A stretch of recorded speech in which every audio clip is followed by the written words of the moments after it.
Jaganmohan Reddy దెబ్బతిన్నటువంటి point ఏంటి అంటే social ఇంజనీరింగ్లో రివర్స్ ఇంజనీరింగ్. సోషల్ ఇంజనీరింగ్లో ఎక్స్పర్ట్ జగన్మోహన్ రెడ్డి 2014లో ప్రయోగించారు, సక్సెస్ అయ్యారు. 2019లో ప్రయోగించారు, సక్సెస్ అయ్యారు. బట్ రివర్స్ సోషల్ ఇంజనీరింగ్ చెయ్యొచ్చు అన్నది చంద్రబాబు చేసినటువంటి పని. రెడ్డి సామాజిక వర్గం జగన్కి దూరం అయ్యింది, కోపంగా ఉన్నారు, వాళ్ళకి అపారమైనటువంటి అవకాశాలు ఇవ్వడం. అందుకే రాయలసీమలో దాదాపు తుడిచిపెట్టుకుపోయే పరిస్థితి వచ్చింది వైఎస్ఆర్ కాంగ్రెస్ పార్టీ. ఇంకా అంతో ఎంతో నిలబెట్టింది అక్కడేనేమో.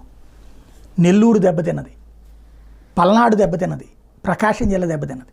కారణం రివర్స్ పోలరైజేషన్. కమ్మ, కాపు, రెడ్డి ఈ మూడు కాంబినేషన్ ఎవరైనా ఊహిస్తారా? అది ఊహలకు అతీతమైనటువంటి సాధించి చూపించారు ఆయన. ఎలాగా? కమ్మ సామాజిక వర్గం, కాపు